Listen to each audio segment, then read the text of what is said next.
रमज़ानुल मुबारक में सहरी का ख़ुसूसी एहतमाम किया जाता है और सहरी में पाए ना हों ये तो मुमकिन नहीं। सहरी में पाए बहुत शौक़ से खाए जाते हैं, ये ताकत बख्श भी होते हैं।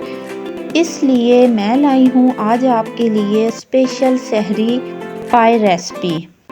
बिस्मिल्लाहिर्रहमानिर्रहीम, अस्सलामुअलैकुम, welcome to Noor flavour fusion viewers. Recipe की तरफ बढ़ने से पहले मेरी आपसे रिक्वेस्ट है कि आपने करना है मेरे चैनल को सब्सक्राइब, मेरी वीडियो को लाइक और इसको अपने दोस्तों के साथ भी शेयर करें। यही वो सपोर्ट है जो आप मेरी कर सकते हैं। पाए मेरे पास 12 से 14 अदद हैं। इनको मैंने बहुत ही अच्छे तरीके से साफ़ कर लिया है। अब मैं लूँगी एक बड़ा सा बर्तन, कोई बड़ा सा आप देगचा ले सकते हैं, प्रेशर कुकर में भी आप बना सकते हैं, लेकिन इस दफ़ा मैंने सोचा कि मैं इस दफ़ा देगचे में बनाऊँगी।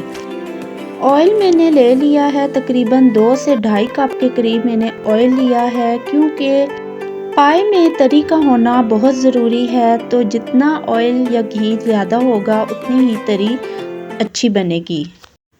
ऑयल गरम करने के साथ ही मैंने इसमें शामिल कर दिया है प्याज, जो कि मैंने लिया है 2 अदद। प्याज को हमने हल्का सा कुक करना है। ये देखें हमारी प्याज सॉफ्ट हो चुकी है। अब मैं इसमें शामिल करूँगी अदरक लहसुन का पेस्ट, जो कि मैंने 2 टेबलस्पून भर के लिया है। अदरक लहसुन का पेस्ट जितना ज़्यादा होगा उतना ही अच्छा टेस्ट डेवलप होगा। अब हमने अदरक लहसुन के पेस्ट को थोड़ा सा कलर देना है। अब मैं इसमें शामिल कर दूंगी 3 बड़ी इलायची, दालचीनी के मैंने 2 टुकड़े ले लिए हैं, काली मिर्चें मैंने 8 से 10 अदद ले ली हैं। अच्छा सा इनको कुक करना है अदरक लहसुन के पेस्ट के साथ, प्याज के साथ। ये देखें अब ये तमाम चीज़ें कुक हो चुकी हैं, तो हम इसमें शामिल करेंगे दही। 1 बाउल भर के मैंने इसमें दही का शामिल किया है, तकरीबन ये 1.5 पाव के करीब मेरे पास दही होगी, वो मैंने इसमें शामिल कर दी है। अब हमने साथ ही मसाला जात शामिल कर देने हैं। मसाला जात में मैं शामिल करूंगी सुर्ख लाल मिर्च, मैंने 2 टेबलस्पून ली है, पिसी हुई लाल मिर्च 2 टेबलस्पून ली है, हल्दी मैंने 1 टेबलस्पून ली है, नमक मैंने 1.5 टेबलस्पून लिया है, आप अपने टेस्ट के अकॉर्डिंग भी डाल सकते हैं। सूखा धनिया पिसा हुआ मैंने लिया है 1.5 टेबलस्पून। मसालों की हम दही के साथ बहुत ही अच्छी सी भुनाई करेंगे। हरी मिर्चें मैं इसमें शामिल करूंगी 8 से 10 अदद। मसाले की आप देखें बहुत ही अच्छे से भुनाई हो चुकी है, कितना खूबसूरत मसाला नज़र आ रहा है। बहुत ही अच्छी भुनाई के बाद अब मैं इसमें शामिल कर दूंगी पाए। एक एक करके मैं इसमें पाए शामिल कर रही हूँ। पायों की हमने बहुत ही अच्छी भुनाई करनी है ताकि स्मेल बिल्कुल भी ना आए।